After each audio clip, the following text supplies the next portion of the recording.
Bonjour à tous, je m'appelle Bruno.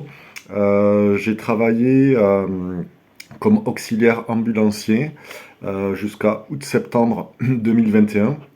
Alors je tiens à souligner que c'était pas du tout une vocation pour moi d'être ambulancier ou auxiliaire ambulancier. C'est un emploi que j'ai fait de façon assez courte entre janvier 2021 et septembre 2021, donc dans l'agglomération toulousaine.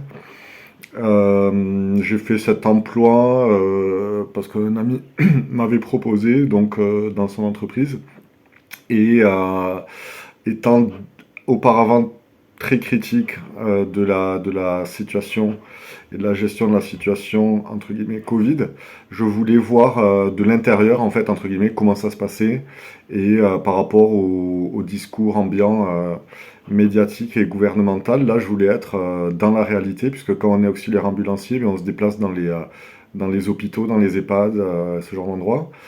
Euh, donc voilà, donc j'ai dû partir, j'ai réussi à faire une rupture conventionnelle. Donc ça, voilà, je suis pas entre guillemets à plaindre en fait. C'était pas le métier de ma vie, c'est quelque chose que j'ai fait pendant une certaine période, quelques mois. Et par la suite j'ai arrêté. J'étais pas mécontent quelque part d'avoir pu arrêter. Voilà, je tiens à dire, à témoigner en fait de tout ce que j'ai vu, notamment les hôpitaux, les principaux hôpitaux de la région toulousaine, que ce soit l'hôpital Purpan ou Rangueil, où moi j'avais le sentiment pendant les confinements notamment que c'était même les hôpitaux que c'était vide en fait. Il y avait une sensation de vide, il se passait rien. On pouvait facilement voir des groupes d'infirmiers discuter. Enfin, c'était en totale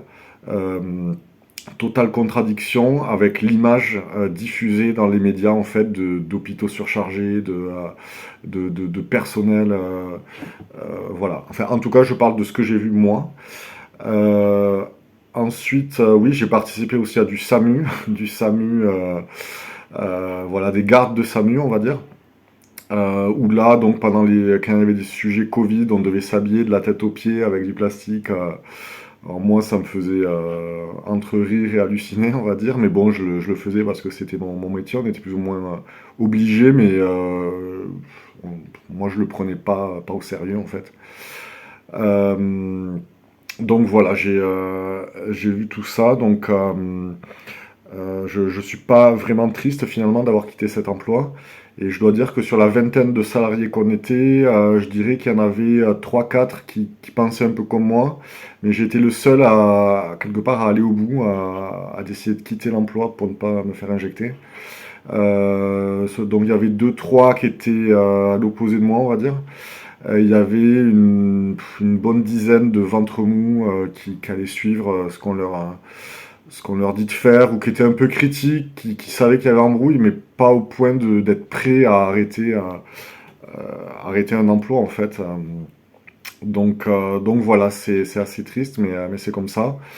Donc voilà, je tiens aussi à souligner les conditions de travail désastreuses des ambulanciers, la plupart du temps payés au SMIC, des horaires à plus en pouvoir. On ne savait même pas d'un jour sur l'autre si on allait, à quelle heure on allait travailler le lendemain, jusqu'à quelle heure, aucun week-end.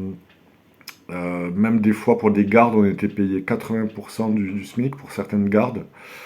Donc, alors qu'on travaille la nuit. Donc, euh, donc voilà, c'est assez symbolique d'un métier où on est supposé, entre guillemets, sauver des vies, mais voilà, 10 balles de l'heure, c'est pas cher pour sauver des vies. Donc voilà, bah écoutez, je suis très content d'avoir pu témoigner et j'espère que ça fera avancer les choses. Merci.